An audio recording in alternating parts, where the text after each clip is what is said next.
Well, it's a little intimidating to be in front of such a large group in a large auditorium like this. Is my first official act in office, as it were, at Ball State. But it's a very distinct honor I've been given of introducing Scott Simon. I am Ronald Sloan, the new Vice President of Cross-Cultural Affairs here. And one of my jobs is to stimulate the cross-fertilization of the cultural and academic worlds on campus. And so I'm quite deeply involved in the UniverCity 2000 week.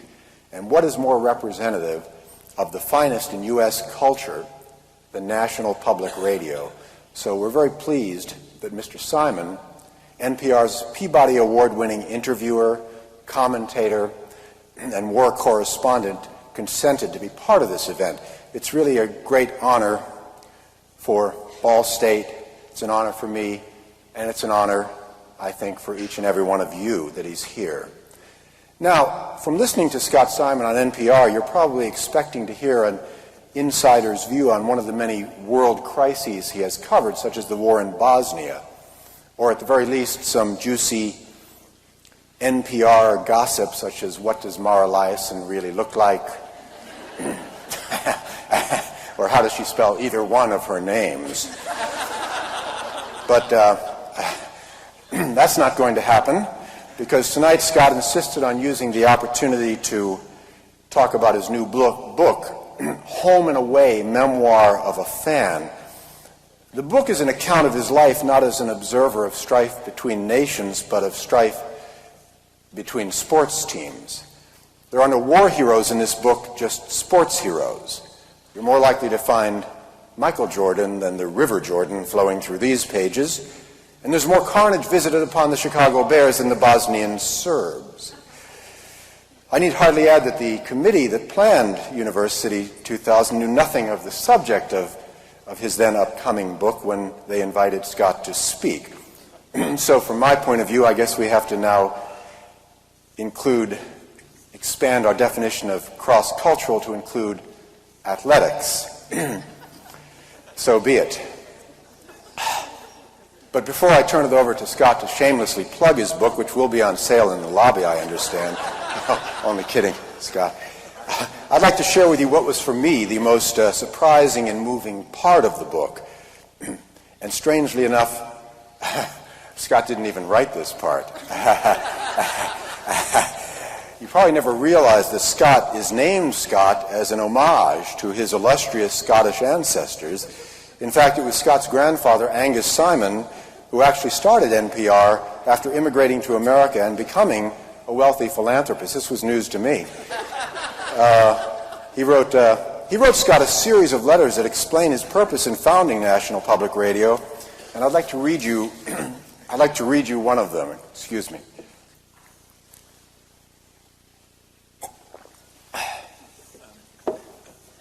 Right, yes, getting right to, sorry, Doctor. Dear Scotty, he called him Scotty.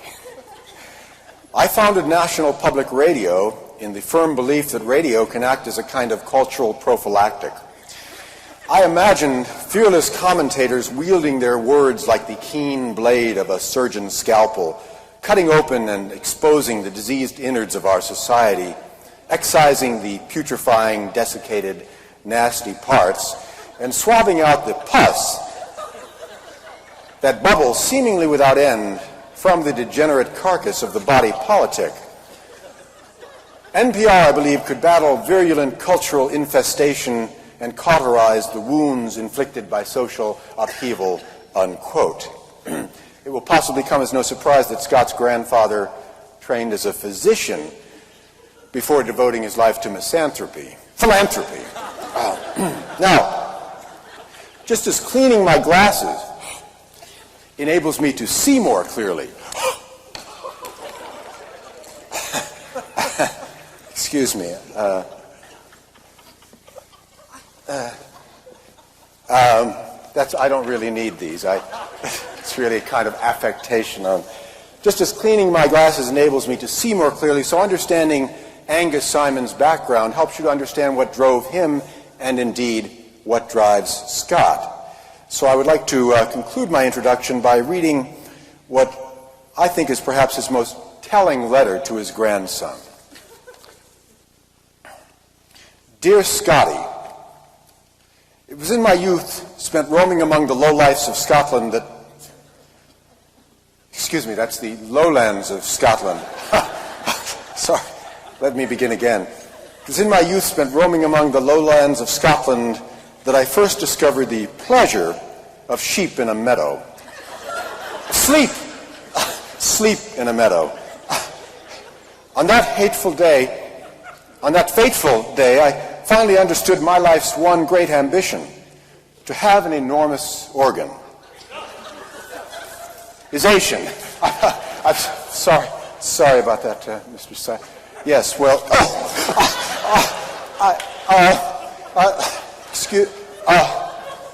an enormous organization that would have an enormous impact. An enormous impact on the world. Sorry. What?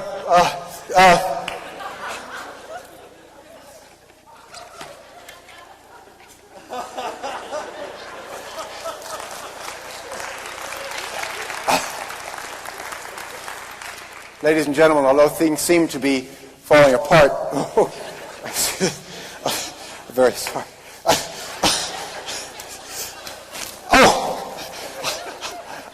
I do have to say that it gives me great pleasure to introduce our distinguished guest, Mr. Scott Simon.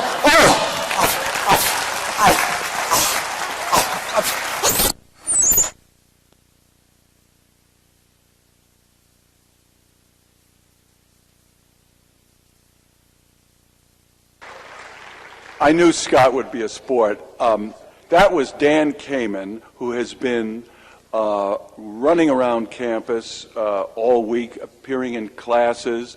And before I introduce Scott, I have to tell you 3 things that Dan did this week, among others than just walking around campus in slow motion and going to classes. He is the man who taught Robert Downey Jr.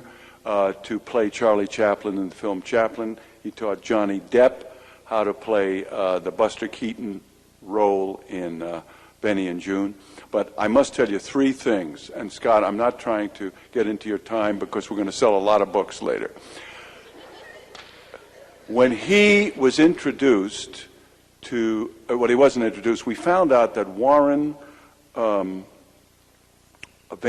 who is our provost, was having anxiety over his upcoming root canal surgeon. Dan went into his office posing as a dental psychiatrist and said his staff had required him, asked him to come up at the behest of Dr. Reno, his dentist, to allay his fears, and they went through a whole routine, and then he said to Dr. Vanderhill, "Please open your mouth," which the provost did, and Dan said, "Oh my God." Then he went to Scott Olson, the dean of the School of Communications, with a white coat, a clipboard, and a flashlight, and he said, "Excuse me," and I was in the meeting with him, sort of getting his attention, and Dan walked in as an inspector from the health department of Delaware County and said, "Students are signing a petition because they found rats, mice, and vermin in the School of Communications." And the dean said, "Have you checked with the physical plant? What about facilities?" And then at that time, a huge rainstorm appeared, and Dan said, we may have to evacuate this building. Then we went to our new president, Dr. Brownell, and this may lead to the firing of yours truly, but I have to tell you what happened.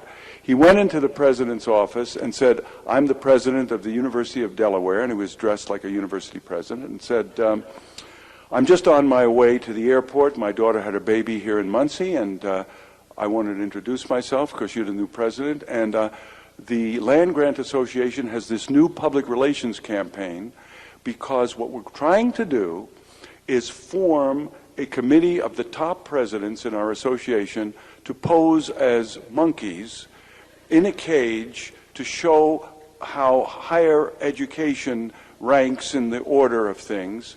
And he looked at Dr. Brownell and he said, "You're perfect for the role." And I want you to know our new president is a great sport. And I'll tell you, the greatest sport is one of the great talents on National Public Radio, one of my great, great guys of all time. Let's welcome Scott Simon.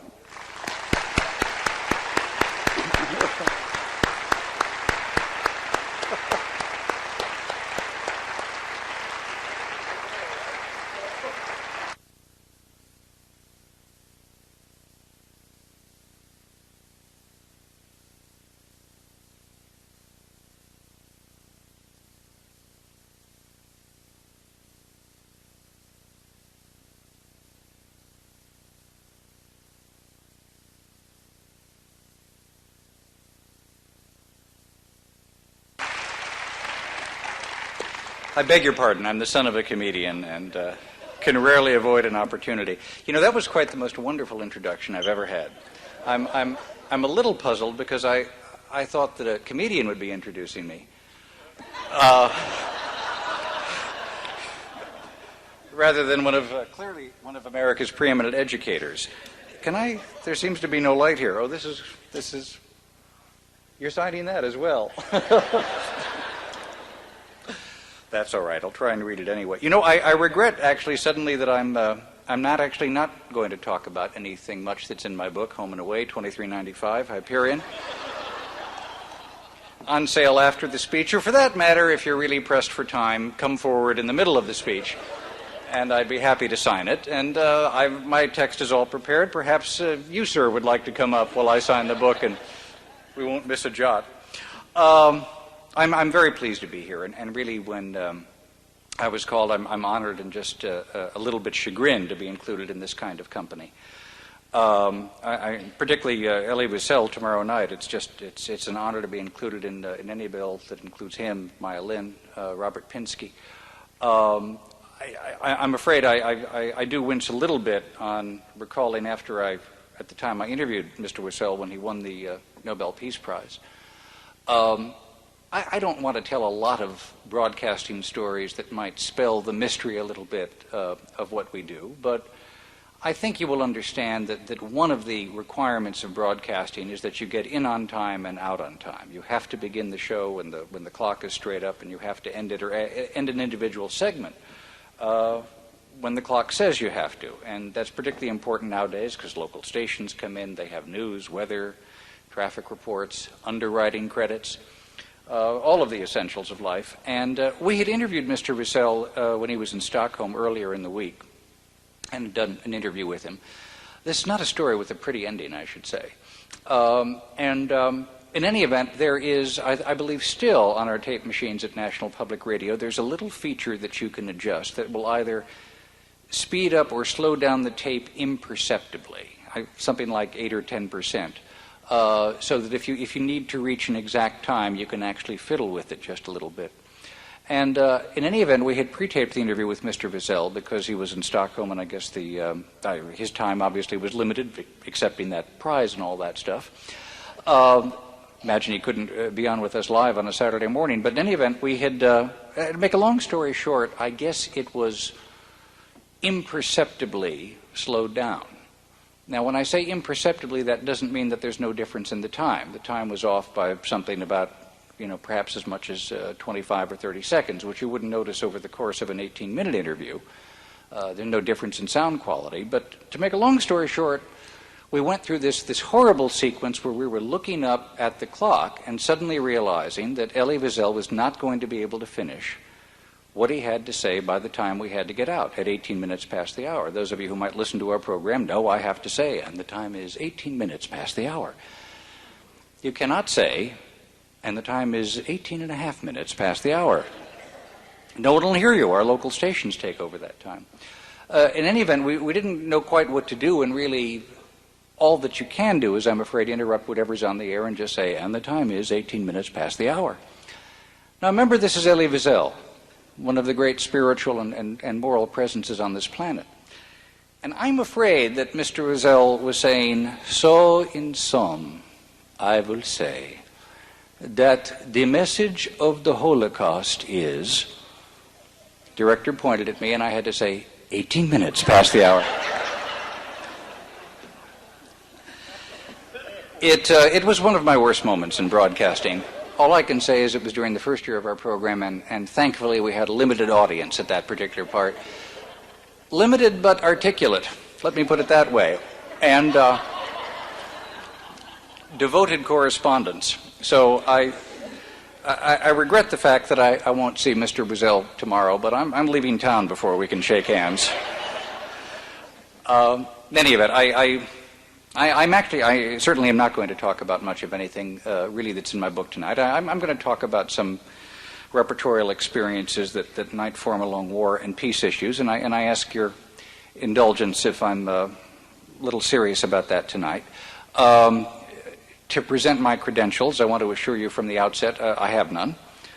And of course that will allow me to range freely over a set of observations about the human condition, unrestrained by any actual expertise. I should explain that I've been privileged to cover a number of events in my life that have vexed and changed our planet. Certainly from the Civil War in El Salvador to the championships of the Chicago Bulls. But certainly very high on that list of events are the revolutions that ranged across Eastern Europe in the late 1980s and really redrew the lines of the world in which we're living today. To see people dancing with abandon atop the Berlin Wall, or congregated with a new sense of liberty in Prague's Wenceslas Square, or emerging blinking and bleary-eyed but renewed from the bunkers of Bucharest, Romania, was to be instilled with the sense that a new start in all things was possible for this world. And therefore, 11 and 12 years ago, I thought, not just believed, but thought, reached what I thought was a rational, considered judgment that this is the world we'd be confronting at the very dawn of the 21st century. This is what I thought we'd be confronting at the year 2000. I thought that our planet, which had teetered for so long at the edge of a nuclear apocalypse, would become a more peaceful place. The great power conflicts which had aggravated, twisted, and funded and fueled local disagreements into so many tiny but brutal conflagrations would be at end. I thought neighboring states would be free to find a sense of common purpose. Local political disagreements would lack the velocity that superpower funding gave them. I was convinced that the old Soviet Union, with a highly skilled population that was freed from socialist suppression, would flourish, become democratic and prosperous. I was convinced that among the old nations of Eastern Europe that had been her satellite states, by far the most advanced was Yugoslavia. I thought under the most advanced administration of the old socialist realm, Yugoslavia had overcome all of the ethnic rivalries of its past and would just about now be leading an economic revival of Eastern Europe. I thought that Czechoslovakia, which had the most sophisticated and compelling opposition leading what became known as the Velvet Revolution, would be just alongside Yugoslavia. And I thought the United States, which had spent so mightily to win the Cold War, would be reeling from its victory, just as Great Britain had after winning World War II.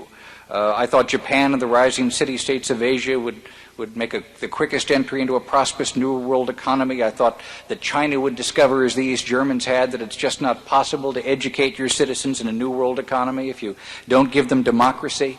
I thought that South Africa, empowered by a new and accomplished democracy, would become an economic engine that would drive a new form of prosperity through the rest of Africa. And I thought that the old states of Western Europe, Britain, France, Belgium, Holland, Switzerland, Italy, and a new united Germany would form the core of a new world economy. And I thought that Michael Jordan and the Chicago Bulls would win a string of 11 consecutive championships. How wrong I was. How and why did I fail to see that the Soviet Union would break up and become impoverished, that Czechoslovakia would divide itself, that Yugoslavia would descend again into rivalrous barbarism, Japan would overreach into debt, China would stubbornly turn back from democracy, South Africa would be afflicted with recriminations and crime, and Western Europe would become a society of sluggish societies. Not to mention, how did I not foresee the breakup of the Bulls before their time? What I forgot is that change is not always positive. Progress in human affairs is not always assured, and that's why we have to work for it. Racism, tribalism, bigotry, hate of the kind we see in Yugoslavia, Rwanda, or for that matter, Chicago, San Francisco, or Newcastle, Indiana, is often a sickness and not a social force. It can strike despite all logic or preparation. No victory is permanent, and no progress takes root without our cultivation. Change always fosters change that we can't foresee. Covering this period of the world's history, I'll say before this audience tonight, changed a lot of my personal convictions. As some of you know, we've not made a secret over the air, and certainly it appears in that book that's for sale. I'm a Quaker, a member of the Society of Friends, a group that, of course, has an old history here in Indiana. We are pacifist by tradition, conviction, and religious persuasion, and that's always been fundamental to my affiliation with the faith. When I began to attend Quaker meetings in 1968, what I thought of as the lunatic destruction of the war in Vietnam was a powerful testament to the logic of pacifism, but so was the American Civil Rights Movement. I had a feeling that Martin Luther King's audacious movement had demonstrated that violence, oppression, and hate could be turned back by means of peace. And in an era of terrible weapons, that was the means we had to master. Now, as Mahatma Gandhi warned, there would be losses. There always were in wars, and there are even in campaigns of peace. But in a world with so many means of mass murder, it seemed to me that the planet needed to take a chance on change through peace. Now, my personal pacifism was never absolute. I always doubted that the world could have conjured up a pacifist response to Adolf Hitler. And for the historical record, I'll add that about half the draft-age Quakers and Mennonites in North America served in World War II, and I hope I would have been among them.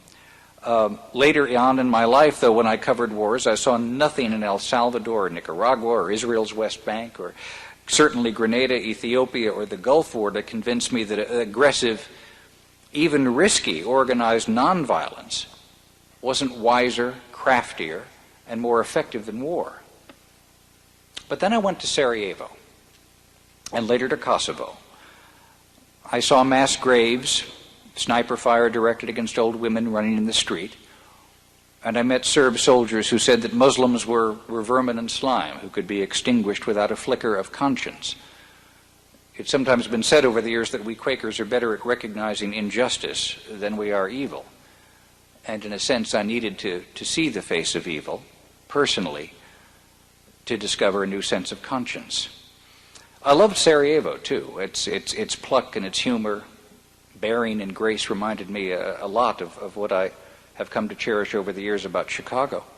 It was and still is a city with its own distinct sense of humor, if I might take a chance on telling this group. There were a whole series of jokes, as you might imagine, that wound through Sarajevo society in the middle of the siege, and there was one which went that a man went to the Catholic priest for confession and said, "Father, I made love to a chicken." And the priest said, "Oh, screw the chicken. Can I have the chicken for lunch?" And you have to understand, I think what Sarajevans concluded is that rather than not to laugh at all, they had to find something in the cruel circumstances of their everyday life that would make them laugh. It was just as if they had to tear down the surviving trees in the city to kindle heating fuel and firewood and cooking fuel, because otherwise they would have none. So they had to tear down the remnants of life which are represented by the trees, just as they had to take cruel and determinedly grim and tragic circumstances of their lives and make jokes out of them, or else they wouldn't be able to laugh at all. Let me share a memory. On a Sunday morning, my engineer, Manoli Wetherill, and I had heard that electricity was to be restored for just a few hours for the first time since the war began, and we rushed over to the Kosovo hospital. A doctor there had decided to stake those hours on an exacting operation to close the holes in the left side of a young Bosnian soldier who'd blown up by a hand grenade. The soldier was smiling as his red wound was swabbed with this yellowish antiseptic, and then he shivered as it dried and began to sting. When the lights came on, the surgeon revved up a skin shearing device that would take slivers of skin from the soldier's left thigh that they would try and suture in over his ribs. The surgical team had plugged in a radio. Incredibly, the song that came on was the old one by Sade, Smooth Operator. But after so many months of disuse, the skin shearing machine just wouldn't work. So with their patient swabbed down and ready, the surgeons picked up some kind of hand instrument that, not to be graphic about it, looked more like something that had been stored in a kitchen drawer. And it grated the soldier's skin off in small, irregular strips. Now, there was no running water in the city at this time to sluice blood from the wound as they worked. So instead, the nurses would take bottled drinking water and sprinkle it into tissues and crumple it up and squeeze the water into dribbles directly onto the wound. Then, after about only half an hour or so, the high hum of electricity shut down, the light died, the music stopped, the doctor sighed and said, "I'm sorry, there's only so much improvisation we can do. We must wrap our boy up and hope for a better day. We've been waiting for a better day for so long." When the day was over and we were getting ready to leave, we learned that one of the nurses in that operating room had gone outside of the hospital to light up a cigarette. This is in Eastern Europe. And she had been shot through her head by a sniper. We went back to the surgeon. His name was Dr. John Kaskivulish to share the news.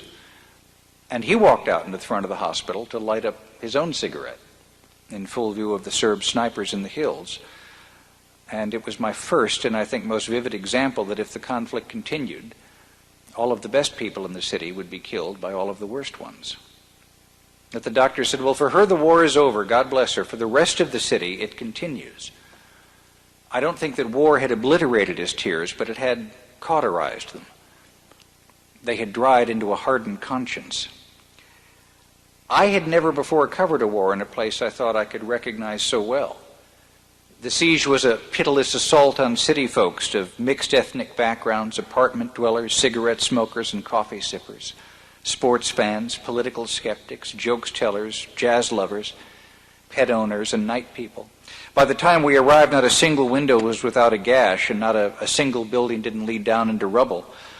At night, Serb state radio across the line in Pale would strike up a profane and hideous verbal assault against those we were with that were huddled inside the apartments. They would say, "We will be over tonight in the middle of the night, just as you go to sleep."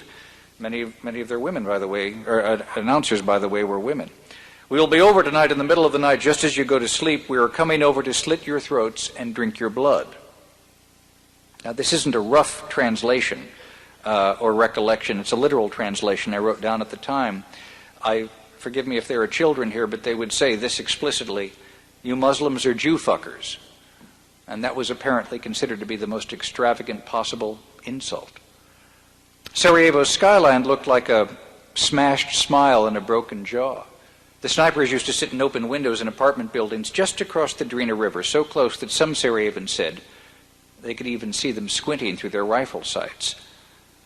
At night, when the city was dark, the snipers seemed to fire at candle lights flickering in those windows, at shadows, sounds, stray dogs that were roaming the streets for food. Trash had been left to rot because garbage men would be shot by snipers for removing it. And besides, in a city of so little, there was so little to throw out. It was safer just to keep the trash. So there was this profound shortage of food and water, but a surplus of dying in the city, where most of the trees had been chopped down to be burned back in apartments for heat. And of course, in one famous public park, the grounds were being replanted with grave markers. It was a city that was running out of life. I could see no potent pacifist response to the genocide there of Muslim and mixed religious peoples. The good and brave people were being slaughtered by the bigoted and cowardly ones. The violence of the victims couldn't be weighed on the same scale as the violence of aggressors. Surprisingly for me, I became rather outspoken before Quaker groups in behalf of military intervention, saying that I would rather be inconsistent in my faith than morally immobile and sanction massacres with even-tempered silence. I was astonished to learn that quite a few Quakers agreed. Something called Bosnia, and later some state called Kosovo, have survived, but hundreds of thousands of people were slaughtered. And the states that survive today with those names are not the multi-ethnic democracies for which people were willing to die. As Mahatma Gandhi used to warn India, if you win a revolution with violence, then the people who were best at violence are the ones who will become that society's leaders. And of course, I think Mahatma Gandhi was right. But his perception couldn't cover a society like Bosnia or Kosovo that would have been altogether obliterated if they had waited for the best in human beings to predominate. And yet the terrible stakes of conflict in today's world still make it imperative that we try to develop and even try and take a chance on imperfect but peaceful methods. At least as we Quakers say, that's where I want to put my weight. This will sometimes mean compromises instead of victory, but we're living in a real world in which survival is often harder to come by than virtue. We need to see a means to peace, not just in a conflicted Europe and Africa, but among the teeming streets of South Central Los Angeles, or devastated war zones leveled by drugs and despair in the District of Columbia. The United Nations began with that hope, but at least to me the moral authority of the UN has been undone by its record in Bosnia, Rwanda, Kosovo, and other places. Like all bureaucracies, the UN has begun to serve the interests of its members rather than its purposes and principles. It oversaw and in many ways managed the siege of Sarajevo for 4.5 years. It refused to see a moral distinction between the violence of Serbs and Hutus and the resistance of Bosnians and Tutus. I think that result can remind us that there really is no peace without justice. Peace, after all, is not a bomb like Bengay that you can squeeze from a tube and rub freely into conflicts and derive a warm sense that makes you feel better. Peace is impossible without a sense of justice. Now, I don't think in a forum like this I need to make a case for interest and involvement in international affairs. For the moment, actually, I'm going to argue in behalf of a little enlightened isolationism. Isolationism, I think, in quite a different sense than we grew to understand it in the 30s. I remember a weekend during the siege of Sarajevo in which I reported on 6 people who were killed by sniper fire. That very same weekend, 4 people were killed by gunfire in Washington, D.C. I was at a loss to explain to my friends in Sarajevo why the first was an international tragedy and the second was just everyday life in America's cities. I tried to explain to my friends in Sarajevo, who wondered why the United States seemed indifferent to their plight, why so many Americans felt that their nation had spent itself so freely in the rest of the world since the close of World War II without ever really being able to apply the full force of its focus and prosperity to its own problems at home. While Europe and Asia had been free to develop and reinvest at home, the world looked to America, while America's own aggravations grew more grave. Much of the world asked, how can a wealthy America turn away from the world? But many impoverished Americans living on the street or hard-pressed to survive in their homes with health care would ask, how can a wealthy America turn away from its own people and look for challenges overseas? America is a huge, expansive, restless, and demanding society all on its own. So I don't decry Americans for turning inward. Looking inward, there's often much to see and much we need to care about. I sometimes find it frustrating in my own network that we find crime stories in Moscow and treat them as signs of political unrest. In our own country, crime is often dismissed as just part of the natural topography. And yet those times in the last century in which America turned away from the world are precisely those times in which urgency, history, and even mortal danger dragged us back. Today we know who won World War II. We've seen the movie. It was John Wayne. Tom Hanks, of course, died, regrettably. But Matt Damon lived to a ripe old happy age. We saw it. We can forget there was a time in which America not only turned away from the crimes of violence overseas, but when many Americans, especially here in the Middle West, and I say this as a Middle Westerner myself, urged our government to accept Nazi domination of Europe and the Japanese imperial domination of Asia. Had Hitler made the mistake of invading the old had not made the mistake of invading the old Soviet Union, had Japan not committed the overly clever miscalculation of striking at Pearl Harbor, we might have all grown up in a very different world.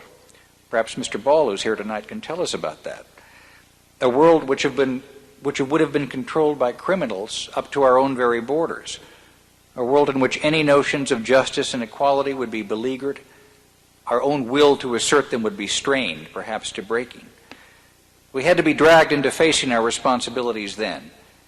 Turning away from the world today risks reaching a moment, and I believe that was reached last year in Kosovo, when our resolve will involve us overseas, too late to be of much use to anybody. There's another reason, too, though, and for this perception I want to cite someone I often don't quote. That's former British Prime Minister Margaret Thatcher. But I think with the gifted perspective of a sympathetic outsider, she might have hit on a feature of America that we're almost too close to see. She said the United States is not just another country. It is that country of the world which is made up of all the others. It's that country in which 3 square blocks of New York City, Hasidic Jews from Poland rub up against Brazilians and Greeks and Koreans. It's that country in the world in which Bosnian Serbs and Kosovar Muslims in Cleveland share the same streets and eat at the same restaurants. That nation in which Indians run motels in rural Mississippi, emergency rooms in prairie Colorado hospitals, and computer labs in Sunnyvale, California. That nation in which Russians, Ukrainians, and Georgians are driving cabs in Brooklyn and heading vast chemical research programs in Berkeley. The New York Times reported last week, article I clipped, that Iowa, smack dab in the middle of the United States, just like Indiana, maybe even a little more so in the middle.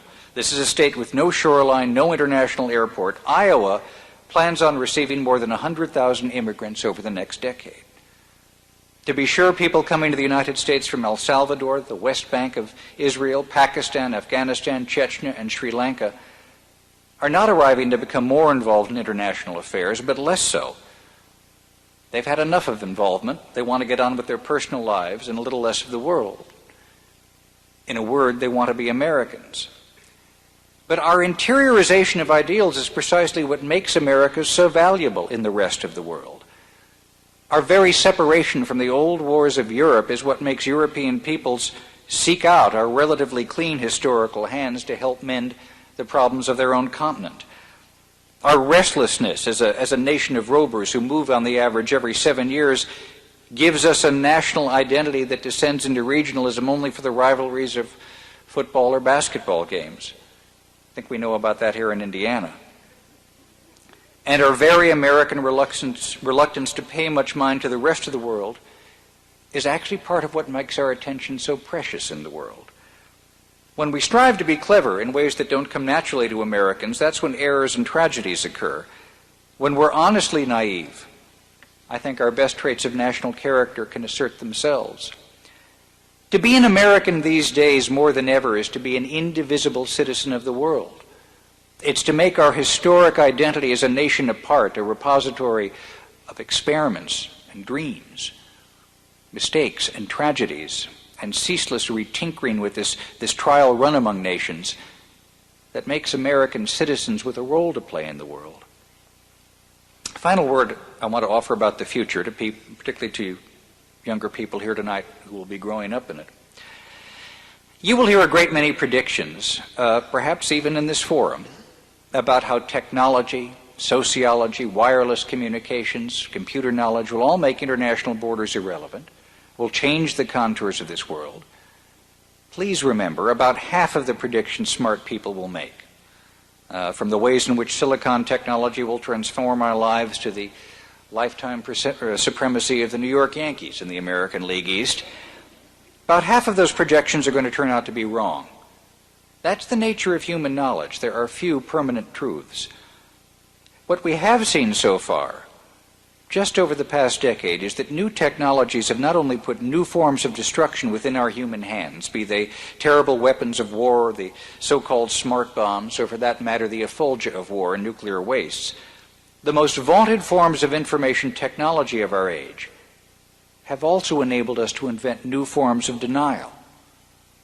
6 Serbian army officers and 2 Serbian government officials have been indicted for war crimes by the World Court. If and when they go on trial over the next few years, some of the most vivid and compelling testimony of their malevolence is expected to be delivered in satellite photos and transcripts of conversations between Serbian forces that were recorded by American surveillance satellites.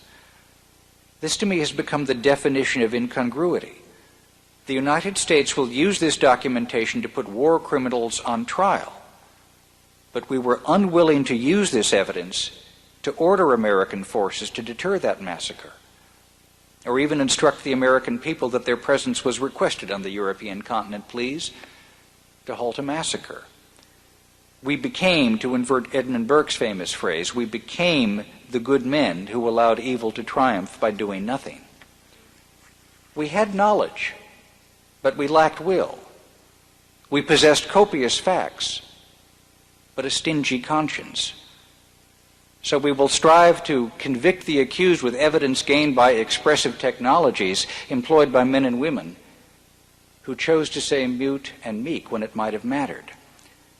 It's another reminder that the most dazzling attainments of science, scholarship, commerce, and intelligence, all of them are no replacement for an older thing called character. That's the extent of my remarks.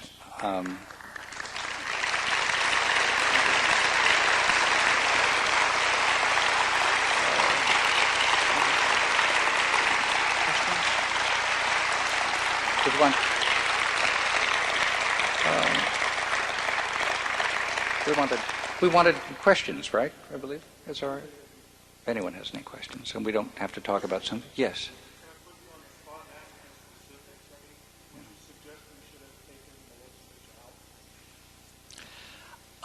Oddly enough, I don't think that was necessary. Yes, I think we saw actually when Western air power committed itself in Bosnia. This would have been, I guess, 5 years ago. How quickly the forces of that government caved at that particular point and reached an accommodation. I don't think that would have been necessary, and I was among those that doubted even the military strategy involved there, because I think we had all felt that.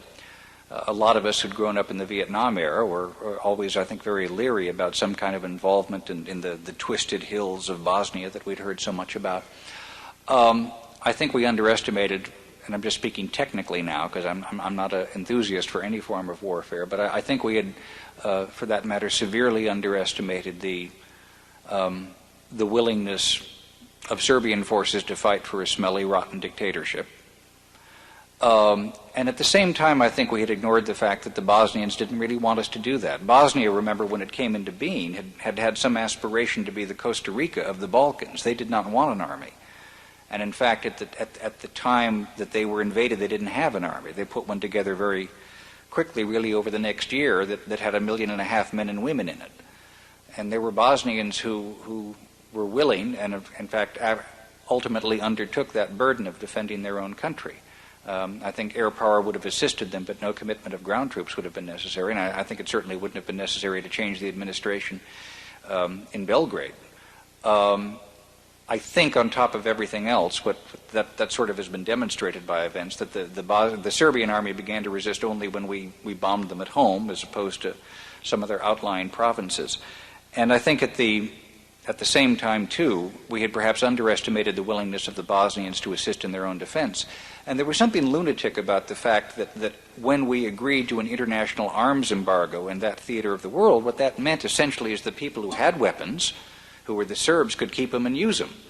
The people who didn't have any, but arguably needed them to survive, couldn't bring them in the country.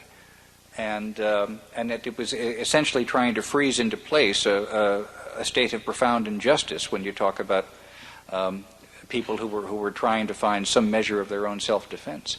One of the things that I will always cherish and never forget, as we, I guess every spring I think of it, as we get to Passover time, the central synagogue of Sarajevo still adjoins Mosque Number 1. There was an old Jewish community, still is an old Jewish community in Sarajevo, and they lived with great amity among the Muslims there. And in fact, in the middle of the war, the central Sarajevo synagogue in central Sarajevo was the one place Sarajevans could come to pick up mail.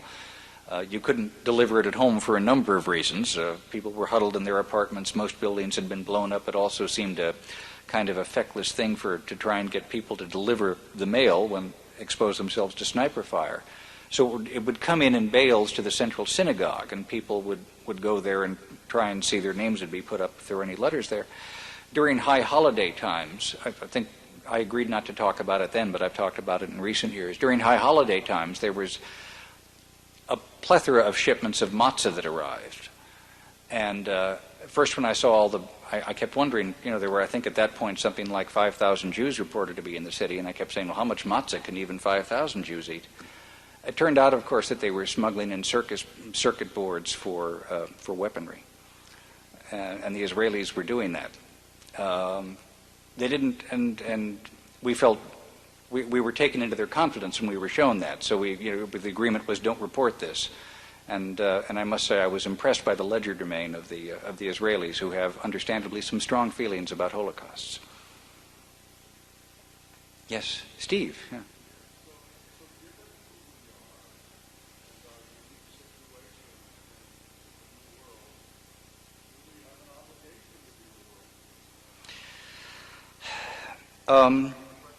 Oh, yes. Steve Bell asked, given who we are, do we have an obligation to be the world's policeman? I guess I wouldn't phrase it that way, and I certainly don't think practically we do. I think we have an obligation to behave with a morality that recognizes the terrific reach of our power. Let's put it that way. The whole pledge that America would never permit a Holocaust, as I suspect I don't have to remind people here, but we might remind ourselves every now and then, came out of recognition of the fact that as a nation we did not meet our responsibilities during the 1930s and 40s. So this is not an abstruse intellectualized pledge. We understand, we in the West, that we had certain responsibilities then that we did not live up to, and because of that, 6 million and more people were permitted to die. A great many more could have come out even before it got to the point of being settled or not settled by a force of arms. So when we made that pledge to the world, it was with recognition of the fact that we had not met our moral responsibilities, and should that opportunity present itself again, we couldn't turn away from them. The burden of knowing, which people in our industry have provided our society, is, I think, what increases the sense of urgency. It is simply not possible to say nowadays that we didn't know about the massacre that was going on in central Bosnia. We didn't know about the massacres that were occurring in Kosovo, because we knew about them really frequently within minutes. And I think the burden of knowing does place certain responsibilities on us. I think we have to be careful and we have to be practical. I was very impressed and moved by President Clinton's apology that we did not meet those responsibilities again in Rwanda. Now, people will say that apologies are cheap, but I put great store in the apology he offered at that particular point, because I had been wondering about that myself for some time. And I think the United States, although presumably the CIA scours every inch of this planet one way or another, the United States didn't have the intelligence information on the ground in Rwanda, didn't have the military assets in the area. None of those factors were present in Bosnia and in Kosovo. Western planes had been patrolling the skies for years, really. We had very, very detailed maps of what was in place on the ground, not perhaps detailed enough to avoid bombing the Chinese embassy at one point, but detailed nevertheless. So I think the burden of that knowing suggests something, and certainly the Dutch troops who were outmaneuvered and certainly outmanned during the crime of what happened, the massacre at Srebrenica. They were in a position to receive assistance from Western military assets, which was really within 250 miles and could have been offered very quickly. And I think when we know about something and we have the opportunity to deter it, we have the moral obligation to do it at the same time. It would be, I don't think we have the obligation to be everybody's fireman, but I think if somebody in my building has a fire, I have an obligation. We live in an apartment building. I have an obligation to be of help to people who, after all, are my neighbors. And particularly if magically I possess a fire hose or an asbestos suit, I think I have an obligation to go over there and offer it. And it's an imperfect analogy, but I think we had all of the assets in place, and therefore the moral obligation to try and apply them to save lives. What's that? Yes, that young woman back there.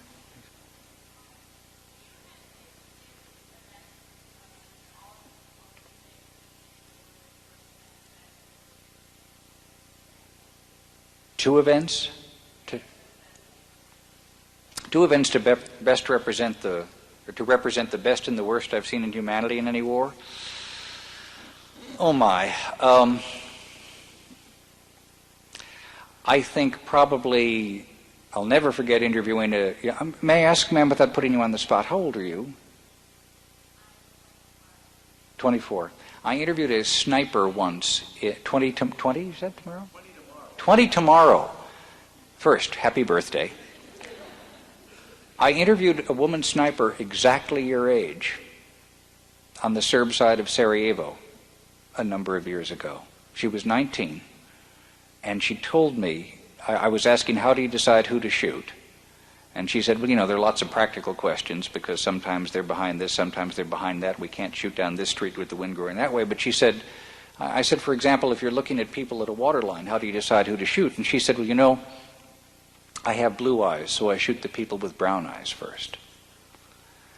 And, well, I'll never get over that because it didn't strike me that she thought of herself as evil. She was practical. She was doing a job. But I think that's where, if I might use this phrase, that's where true evil resides. In people who operate at one level and yet at another level their consciences have dried up like raisins.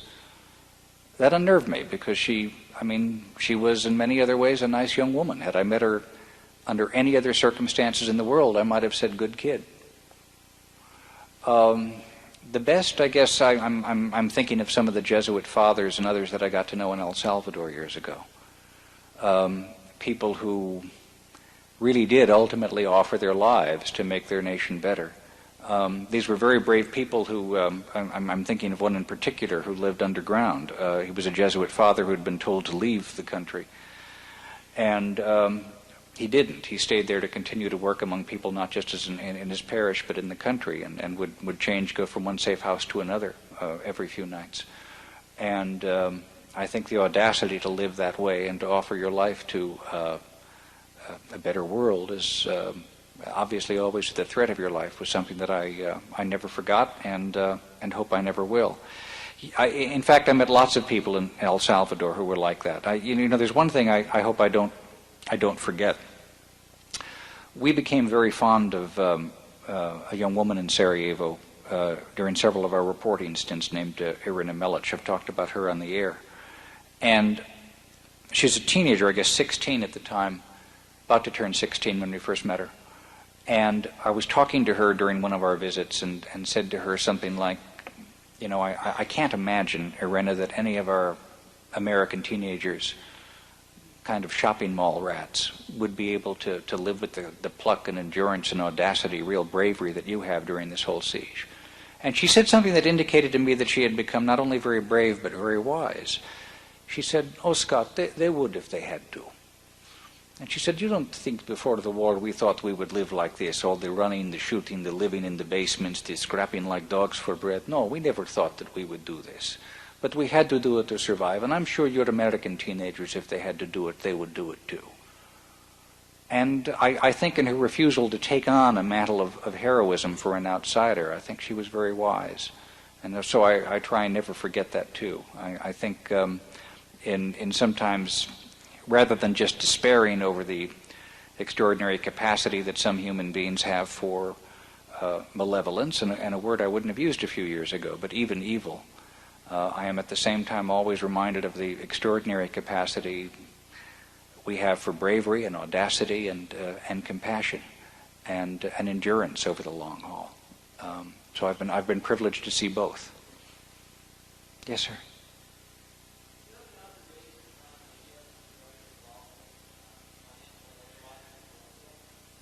I haven't looked at that in a while. I really have nothing intelligent to say about it. Maybe about nothing else, but I just haven't looked at it. I just haven't looked at it in a while. Yes, sir. The manager of our local public radio station is here. Yeah.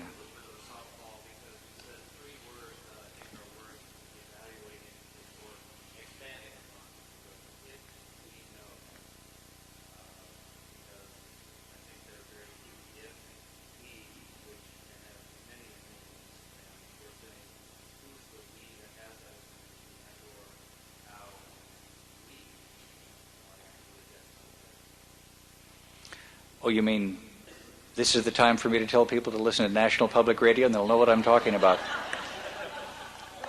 Well, there's that too. There's that too. Look, I mean, I voted with my feet. I obviously believe in what we're doing. But I also think that there are just so many different sources of information available to the American public these days. And I know we're not the only one numerically, and I also understand that we're also not the only one that more than occasionally offers stories that fit our definition for delectation. I think there are a lot of different ways to stay informed these days, and you almost have to go out of your way not to be. And I know that there are people who will live that way, and I try not to upbraid them. I mean, I was very impressed by something that Tony Blair, British Prime Minister, I quote a lot of British Prime Ministers tonight for one reason. Usually it's Churchill, but in any event, Tony Blair, in trying to explain why he thought the United States had been slow to come to some kind of involvement in Kosovo. He explained that certainly the burden militarily and financially would fall disproportionately on the United States, and therefore they were being asked to undertake much more of a mission than would simply be represented by the British and French, who were offering assets at the same time. And Tony Blair said, Kosovo must seem a long way from Kansas. And so it is. I mean, I can make all the arguments as to why people in Kansas not only can and should, but actually are up to speed on events in Kosovo and elsewhere in the world. But the fact is, it's an enormous world, and even we who make some sort of effort to cover it obviously can't begin to cover more than a scintilla of what actually happens. We do what we can. I guess what I'm concerned about for the most part is that we also do what we can with the information that we have. That we not simply receive it as entertainment, a kind of panoply that the world presents to us every day or every night, but that we understand it has synonyms in our own lives, and that we have some responsibility for not just absorbing information, but acting on it. People have said to me, since I've become pretty outspoken on the Balkans, something to the effect that, well, you've really let that story change your conviction and change your life. And I guess my only answer is, yeah, I think we have to do that. I don't think we should just be closed ciphers. I think if we're going to know about something, we have to be prepared to let our own values and sense of priorities be shaken up by it and rearranged. Otherwise, it's not having any consequence. Yes, way in the back.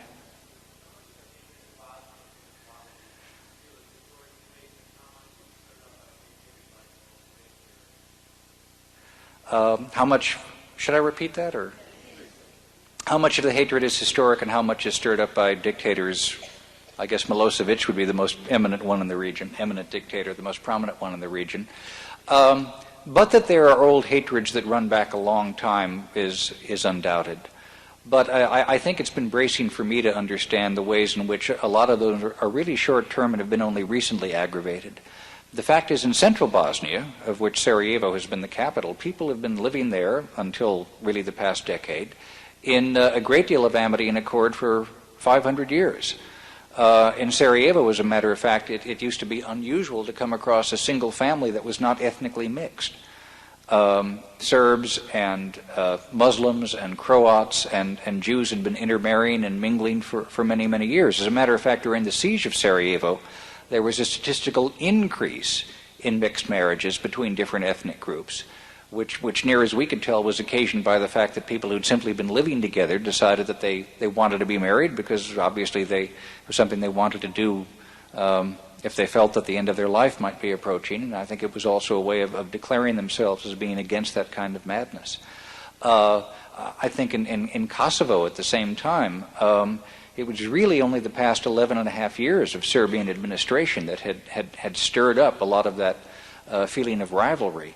To the Kosovar Albanians, there was never a sense that they were sharing their society with Serbs, so much as they felt that Serbs had come in as what amounted to the colonial occupiers.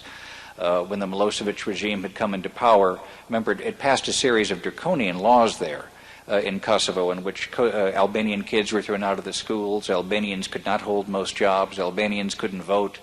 I can go on with a litany of things there. So they never felt that they were sharing their society with Serbian neighbors so much as they felt that they had been taken over by Serbian oppressors. Some of that view is short-sighted, but I mean, I didn't have to live there, so I try to be gentle in disputing that with people. So I really think that Yugoslavia and the nations that we now refer to as once having formed Yugoslavia, in fact, for a good part of this century and even before, had lived together in amity. And what happened is that there were perhaps ethnic prejudices that were swirling underneath that rather than be dismissed as the kind of as the sort of ether in which cranks lived, became the full oxygen of an entire society. And that seems to have what's changed. And I tell you, it made me materially react differently to the kind of crank mail that I get. I don't get a lot, but I get a certain amount. And it's amazing to me that when you get crank mail for someone who's even vaguely in the public eye, it seems to fall into one of two categories, either anti-Semitic or anti-gay, or some happy combination of both.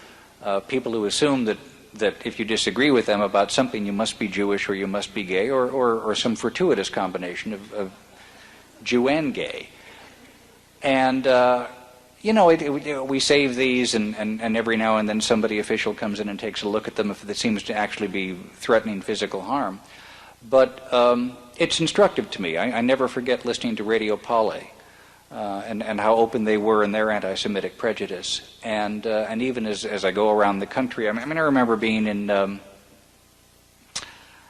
forgetting the name of the town in Kansas, rural Kansas, a number of years ago, doing a story on healthcare. And I was in the sauna of the hotel there. And our whole crew was there, Laura Ziegler, our producer, and Liz Dukel, our engineer, and myself. And we were sitting there, and this nice man began to talk to us about what pretty country it was. And he said, I like living out here because there are no Jews. A couple of Jews were sitting in the sauna. And this was a man who, he worked for a major chemical company. He had kids. At some level, we enjoyed his company, and then he came out with that. And look, this happens all the time. So I try and never forget the fact that even in this society, which I think for the most part is open and generous-spirited, that we're sometimes perched on a thin edge, and that if circumstances were to change, if economic morass were to become great, if the vexations of this society were to become strained, that we might lapse back into something really ugly and frightful. Yes.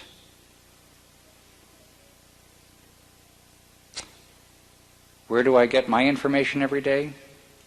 I'm sure from not enough places. You mean just as a private citizen, or what we report on?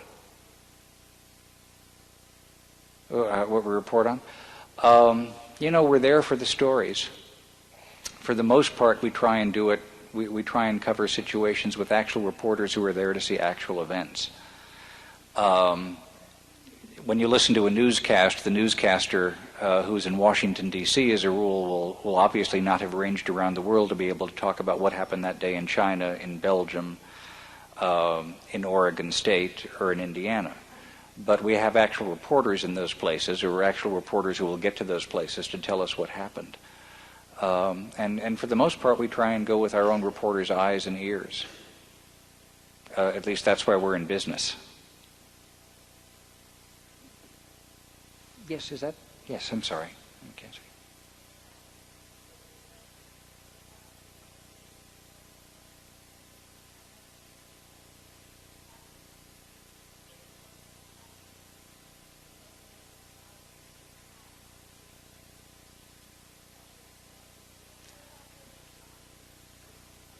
Yeah, I can't hear the entire question. I'm sorry. It's about the UN, right?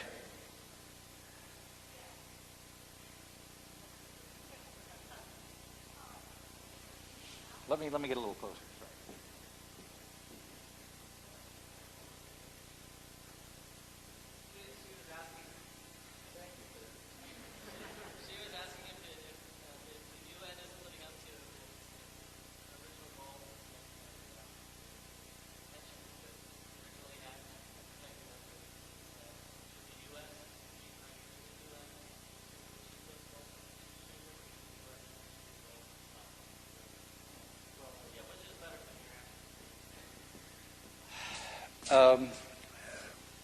She was asking, since I seem to be sour on the United Nations, not your choice of words, I'll try and engage in a little shorthand. Should the United States try and pressure the UN to live up to responsibilities the way we see them, or should we simply go our own course?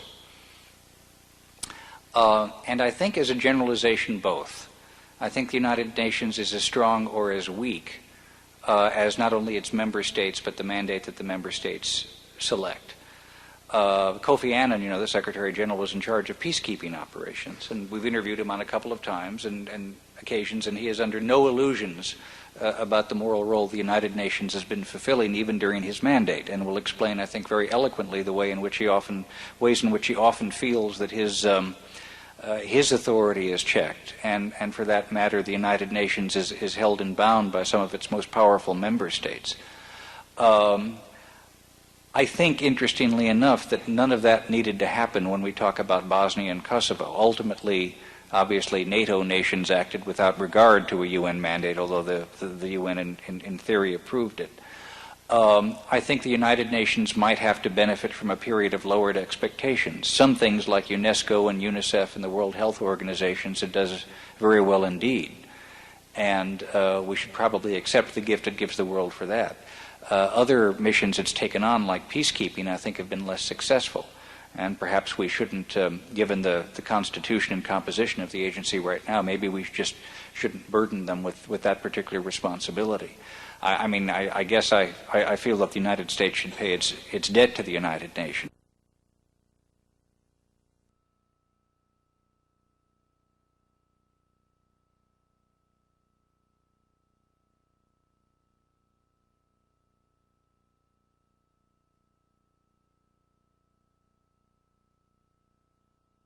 Taxpayers are going to pay billions of dollars, already have paid billions of dollars, but billions of dollars more to try and cement an agreement in place for the Middle East. Now that's ultimately within our interest, but I try not to shake too strong a finger that way when I consider what the extent of our financial commitments have been in other areas of the world. I don't mean to sound like a UN basher, because I don't want to, I'm not, I hope, but on the other hand, I think it's hard to be in the former Yugoslavia and see the blue-helmeted UN soldiers really participating in the management of a siege, and not come out very jaundiced about the capacity of that organization to cut a very high moral profile. We have 18 minutes. Past the hour. Scott has agreed to sign a few books. You have to buy them first. That's true. Thank